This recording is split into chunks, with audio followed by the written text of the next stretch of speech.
4 साल का रोजगार मिल रहा है, उसके बाद में 12 लाख रुपए मिल रहे हैं, और फिर एक्स सर्विसमैन को आपको उसमें प्राथमिकता दी जाएगी। आपके पास में एक सुनहरा मौका है, वो कम से कम दलित समाज के लोगों को इसमें भाग लेना चाहिए, ज़्यादा से ज़्यादा भाग लेना चाहिए। जो अग्निवीर योजना आई है, मैं उसका समर्थन सिर्फ इसलिए कर रहा हूँ कि हमारे लोगों के पास में 10वीं करने के बाद में जो बच्चा नहीं पढ़ पा रहा था, 12वीं करने के बाद में गरीबी हालत में नहीं पढ़ पा रहा था, गांव में दूसरों के खेतों में मजदूरी कर रहा था, गांव में मतलब मंडियों में धान के काम कर रहा था और काम कर रहा था, पल्लेदारी कर रहा था, वो उससे बचेगा और उसको एक मौका मिल रहा है कि 24-25 साल की उम्र में वो वापस घर आ जाएगा, 12 लाख रुपये उसको मिलेंगे। और बैंक ने भी एक स्कीम निकाली है कि 12 अगर उनके यहाँ को जमा करेगा तो शायद वो 18 देंगे, कुछ ऐसी स्कीम बैंक ने भी जो है वो निकाली है। और जो उसको 30-40 हज़ार रुपये हर महीना मिलेगा, रहना फ्री, खाना फ्री, वहाँ सब कुछ फ्री, ठीक है, आपको तनख्वाह मिल रही है, बचेगी ना आपकी, तो वो पैसा भी आपको बचेगा। तो आप 20-25 हज़ार लाख की सेविंग कर रहे हैं और 25 साल की उम्र में आप अपने घर आकर के बैठ रहे हैं, तो ये बड़ी बात है। उस पैसे से आप अपना बिजनेस कर सकते हो, एक्स सर्विसमैन के आधार पर आपको दूसरी नौकरी मिल सकती है। तो अच्छी स्कीम है और मैं खास तौर से शेड्यूल कास्ट के लोगों को कहूँगा कि वो लोग में ज़्यादा से ज़्यादा भाग लें। तो ये हमारे जो लोग हैं, अब इनके पास मौका है, तो ये जो लोग विरोध कर रहे हैं, क्यों कर रहे हैं, कैसे कर रहे हैं, ये वो लोग जाने। लेकिन मैं खास तौर से शेड्यूल कास्ट के लोगों को ये कहूँगा, SC ST को ये कहूँगा कि आप जाओ, आपके पास में सुनहरा मौका, सरकार ने खोली है भर्ती, और आपको वहाँ पे जाके अपना भर्ती होना चाहिए। बड़ा मौका है, आपकी गरीबी दूर हो सकती है। गांव में आपके पास जमीन नहीं, खेत नहीं, खलियान नहीं, भैंस कट्टे पाल करके आप दूसरों के खेतों में काम करके जो दलित समाज नौकरी कर रहा है या मजदूरी कर रहा है या पेट पालन कर रहा है, अपना पालन पोषण कर रहा है, उसके पास में एक सुनहरा मौका है। तैयारी करो ना, आपके पास पैसा आ गया, आप कोचिंग लो, आप अच्छी और एजुकेशन लो, आप आगे ट्राई करो। किसने रोका है आपको? दलित समाज के लिए सुनहरा मौका है। दलित कम्युनिटी को जाना चाहिए, विरोध नहीं करना चाहिए। जो लोग विरोध कर रहे हैं, क्यों कर रहे हैं, कैसे करें, उनको उनके हाल पे छोड़ दो। रेजिमेंट है जो जाति के नाम पर हैं, धर्म के नाम पर हैं और क्षेत्र के नाम पर हैं, गोरखा रेजिमेंट है, सिख रेजिमेंट है, जाट रेजिमेंट है, जाति और धर्म के नाम पर जो रेजिमेंट है, ये कहीं ना कहीं टूटेंगी इसमें। देखिए, सबसे पहले तो हमको ये चीज़ समझनी चाहिए कि 17.5 साल की उम्र से 21 साल की उम्र तक उसमें भर्ती वो लोग कर रहे हैं।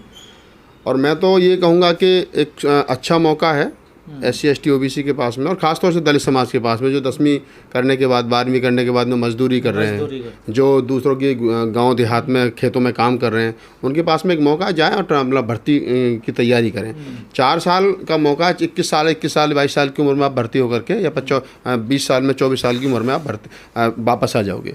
आपको सरकार पहले साल 30 हज़ार रुपये तनख्वाह दे रही है, जिसमें से 30% काट रही है, 9 हज़ार रुपये महीने वो आपको सेविंग रखेगी। 9 हज़ार सरकार मिलेगी, अगले साल वो 33 हज़ार हो जाएगी, फिर वो 40 हज़ार तक जाएगी और 40 हज़ार में से 30% जो है वो काटेगी। तो एक तरीके से आप इसको समझिए कि 4 साल में आपको मतलब वापसी पर 12 लाख रुपए मिल रहे हैं और 4 साल तक आपको तनख्वाह मिल रही है। आप ट्रेंड हो रहे हैं, वहाँ से 21-22 साल की 25 साल की उम्र में जब आप वापस आएंगे, शादी करिए, घर बसाइए, और दूसरी कंपनी में, किसी कंपनी में आपको एक असला अलॉट हो जाएगा, तो एक आपको प्रमाण पत्र मिलेगा काम करने का, वो आपको बेनिफिट है। तो मैं इसको समझ रहा हूँ कि इससे 2 फायदे होंगे। एक तो जो 10वीं और 12वीं करने के बाद में बच्चा नहीं पढ़ पा रहा है, घर की माली हालत उसकी ख़राब है, वो कम से कम 4 साल 5 साल में अपना उसको जो पैसा मिलेगा उससे घर भी चलेगा उसका, और वो उसकी रोजगार भी कर सकता है, और जो बाद में उसको 12-13 लाख रुपए मिलेगा, उससे उसकी चाइना में सेटिंग भी हो सकती है। और रहा सवाल शिक्षा का, तो 12वीं करने के बाद में, हाई स्कूल करने के बाद में 4 साल के बाद में आएगा, तो शिक्षा तो वो जब भी ले सकता है, ऐसी कोई बहुत लंबा चौड़ा गैप तो है नहीं। या दूसरी जो एक्स सर्विसमैन को जो लेते हैं, वहाँ पर भी उसकी जो है क्या नाम है, उसको मतलब एक तरीके से प्राथमिकता दी जाएगी। तो अच्छा है, अच्छा मौका है। और जो सबसे बड़ी बात है जो मुझे लगा इसमें, वो ये है कि जो रेजिमेंट है, जो जाति के नाम पर हैं, धर्म के नाम पर हैं और क्षेत्र के नाम पर हैं, गोरखा रेजिमेंट है, सिख रेजिमेंट है, जाट रेजिमेंट है, जाति और धर्म के नाम पर जो रेजिमेंट है, ये कहीं ना कहीं टूटेंगी इसमें। जो रेजिमेंट के नाम पे भर्ती होती थी, वो अब ओपन भर्ती हो रही है। अब मैं आपको एक सर्वे बता रहा हूँ, लगभग 750 जिले हैं पूरे देश भर में, और मात्र 168 जिलों के लोग फौज में जाते हैं, बाकी जिलों के लोग फौज में जाते हैं। अब उड़ीसा का आदमी है, रेवेन्यू तो वो भी दे रहा है सरकार को, पैसा तो वो भी जा रहा है, तो वो आदमी फौज में क्यों नहीं जा रहा है? उसको भी तो जाना चाहिए ना। तो अब ये पूरे ओपन भर्ती है, पूरे देश की भर्ती है, तो देश की भर्ती में अब हर देश के कोने से आदमी उसमें आएगा, और आएगा तो वो उसमें अपना हिस्सेदारी सुनिश्चित करेगा। तो एक 4 साल का रोजगार मिल रहा है, उसके बाद में 12 लाख रुपए मिल रहे हैं, और फिर एक्स सर्विसमैन को आपको उसमें प्राथमिकता दी जाएगी। आपके पास में एक सुनहरा मौका है। मैं सरकार की गलत नीति अच्छी नीति उसमें नहीं पढ़ना चाह रहा, मैं कह रहा हूँ कि जो सरकार ये लेकर के आई है, वो कम से कम दलित समाज के लोगों को इसमें भाग लेना चाहिए, ज़्यादा से ज़्यादा भाग लेना चाहिए। लेकिन जो विरोध कर रहे हैं ये कौन लोग हैं? ये वो लोग हैं कि नहीं 4 साल की बजाय 15 साल की बात जो है वो होनी चाहिए, 15 साल की 16 साल की, जैसे पहले फौज में भर्ती होती थी। अभी हाँ इसमें एक चीज़ जो है वो छूट गई, वो ये है कि जो ये कह रहे हैं कि हम 10% मतलब जैसे 40,000 भर्ती होगी तो 10,000 लोग जो है उनको हम पक्का करेंगे, यानी 4 साल के बाद में अगले 16 साल तक वो 12 साल 25% लोगों को हम जो उसमें आप 35 हो गया 10 उसमें दे देना पैरामिलिट्री। हाँ पैरामिलिट्री। तो अब ये देखने वाली बात है कि ये जो वो 25% या 35% जो लोग होंगे वो कौन से लोग होंगे। ऐसा तो नहीं है कि सरकार वो जाति के आधार पर उनको सवर्ण समाज के लोगों को या जो खास नेताओं के लोग हैं, नेताओं के बच्चे उनको ले ले, या किसी दूसरे लोग नहीं, ये तो वही होंगे ना जो अग्निवीर होंगे। अग्निवीर में से भी किन लोगों को सुनिश्चित किया जाएगा, ये बात है ना। या तो सरकार इस पर ये बताए कि जिसका 4 साल का रिकॉर्ड बहुत अच्छा होगा, पहले साल में एक कोई मतलब उसके अच्छे कामों के लिए उसको प्रमाण पत्र जारी करे, दूसरे साल में, तीसरे साल में, चौथे साल में, तो 4 साल में जिसका अच्छा रिकॉर्ड होगा उसको रखा जाएगा। या तो ये इस पर मापदंड होना चाहिए। तो सरकार इस पर थोड़ा सा ध्यान दे कि वो ये बताए कि जो 35% लोगों को अग्निवीरों को अपने पास में रखेगी वो कौन से, उसका जो क्राइटेरिया वो क्या होगा, उसका पैरामीटर क्या होगा, किस आधार पर उनको रखेगी। तमाम लोग कह रहे हैं कि बेरोजगारों के साथ ये मजाक किया नहीं, बेरोजगार अब 2 साल से 3 साल से वैकेंसी नहीं निकली कोरोना के चक्कर। सेना में लगभग 60,000 जो है भर्ती हर साल हो, 55 से 60,000, और उतने लोग रिटायर होते हैं। तो ऐसा नहीं है कि 40,000 अभी ये ले लेंगे तो उसके बाद तो इनको तो हो सकता है कि एक साल में 40,000 की 2 भर्ती करनी पड़े, क्योंकि पहले जो लेते थे वो जब 60,000 लेते थे वो 16 साल चलते थे, लेकिन अभी जो ये 40,000 ले रहे हैं ये मात्र 4 साल चलेंगे, या कुछ 4 साल चलेंगे, कुछ ज़्यादा चलेंगे। तो 75% तो 4 साल के बाद वापसी हो जाएगी, 25% रह जाएंगे या 65% वापसी हो जाएगी। तो हो सकता है कि अब हर साल जो है वो पहले 60,000 लिए जाते थे, अब हो सकता है 2 लाख लिए जाएं। तो मौका है 2 लाख लोगों को इसमें लिया जाएगा, आगे बढ़ाया जाएगा, और फिर ये कि दूसरे लोगों को भी मौका मिलेगा। लेकिन सरकार कह रही है हमने बहुत सोच समझ के विचार करके कई सालों से विचार हो रहा तब हमने इस स्कीम को उतारा है जमीन। नहीं, मैं ये कह रहा हूँ कि सरकार ने क्या सोचा क्या नहीं सोचा, लेकिन जो स्कीम है, जो अग्निवीर योजना आई है, मैं उसका समर्थन सिर्फ इसलिए कर रहा हूँ कि हमारे लोगों के पास में 10वीं करने के बाद में जो बच्चा नहीं पढ़ पा रहा था, 12वीं करने के बाद में गरीबी हालत में नहीं पढ़ पा रहा था, गांव में दूसरों के खेतों में मजदूरी कर रहा था, गांव में मतलब मंडियों में धान के काम कर रहा था और काम कर रहा था, पल्लेदारी कर रहा था, वो उससे बचेगा और उसको एक मौका मिल रहा है कि 24-25 साल की उम्र में वो वापस घर आ जाएगा, 12 लाख रुपये उसको मिलेंगे। और बैंक ने भी एक स्कीम निकाली है कि 12 अगर उनके यहाँ को जमा करेगा तो शायद वो 18 देंगे, कुछ ऐसी स्कीम बैंक ने भी जो है वो निकाली है। और जो उसको 30-40 हज़ार हर महीने मिलेगा, रहना फ्री, खाना फ्री, वहाँ सब कुछ फ्री, ठीक है, आपको तनख्वाह मिल रही है, बचेगी ना आपकी, तो वो पैसा भी आपको बचेगा। तो आप 20-25 हज़ार लाख की सेविंग कर रहे हैं और 25 साल की उम्र में आप अपने घर आकर के बैठ रहे हैं, तो ये बड़ी बात है। उस पैसे से आप अपना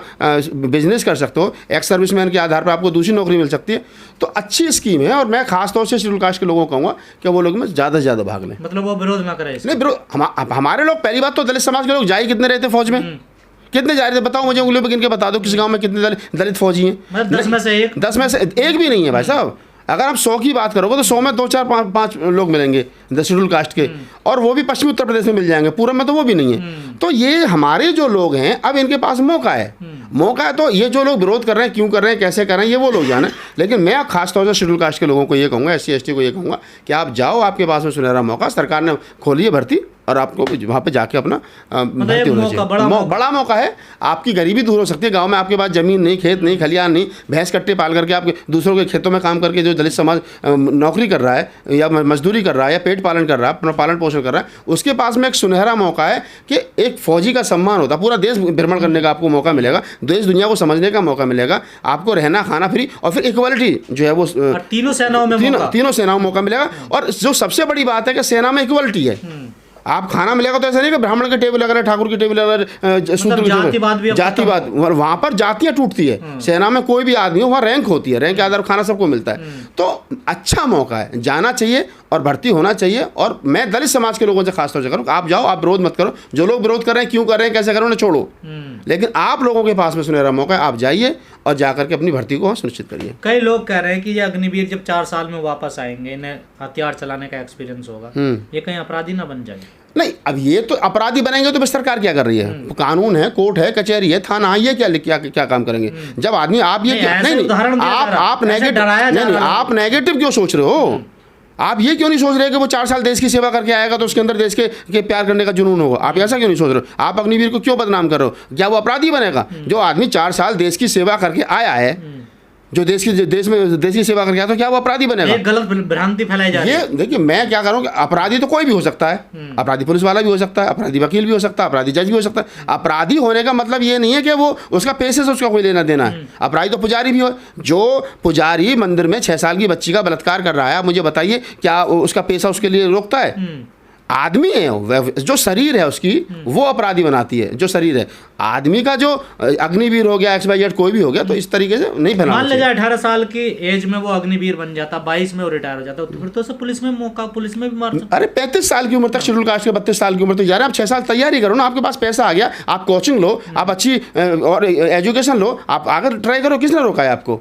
मतलब दलित समाज के लिए बहुत अच्छा, दलित समाज के लिए सुनहरा मौका है। दलित कम्युनिटी को जाना चाहिए, विरोध नहीं करना चाहिए। जो लोग विरोध कर रहे हैं, क्यों कर रहे हैं, कैसे करें, उनको उनके हाल पे छोड़ दो। भर्ती खुलती है, और मैं कह रहा हूँ इस आंदोलन में भाग नहीं लेना। जो विरोध का आंदोलन है, इससे भी दूर रहना चाहिए दलित समाज के लोगों को। क्योंकि मैं बता रहा हूँ, जैसे सरकार ने भी कल परसों कहा ना कि जिन लोगों के नाम FIR होंगी, उनको अग्निवीर में भर्ती का मौका नहीं मिलेगा, कैरियर खराब हो जाएंगे। तो दलित समाज के लोगों से मेरी खास तौर से अपील है कि वो इस आंदोलन का हिस्सा ना बने। पुलिस वेरिफिकेशन करेगी। हमारे 2 तारीख वाले मुकदमे अब तक नहीं सुलझे, एक नई कहानी आपके साथ निकल जाएगी। तो आंदोलन से दूर रहें, अपनी भर्ती सुनिश्चित करें। अब जाएं, अप्लाई करें। 22 साल की उम्र में, 23 साल की उम्र में आप रिटायर होकर घर आ जाएंगे। आपको 12-13 लाख रुपए मिलेगा। आर्थिक रूप से मजबूत हो जाएंगे। दूसरों की गुलामी से बचोगे। आइए, शादी करिए, तैयारी करिए, दूसरों की तैयारी करिए।